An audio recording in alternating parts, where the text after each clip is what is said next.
Conditioner.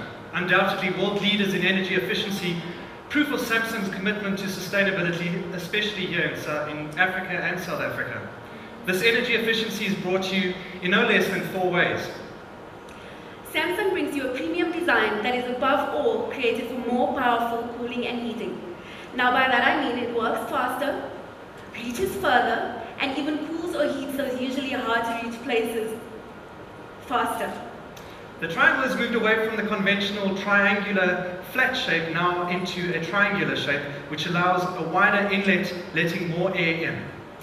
This unique design has also created an inner space for more airflow. The wider outlet with enlarged blade allows more air out, and the larger fans create up to 14 meters of air. To answer a couple of them.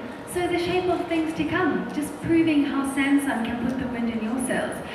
I think it's really clear to all about energy efficiency.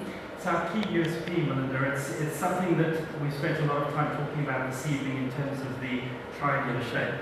More air in, more air out. Those are the key words that you need to remember when you leave here today.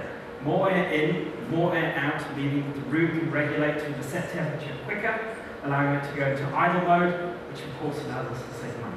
And good efficiency.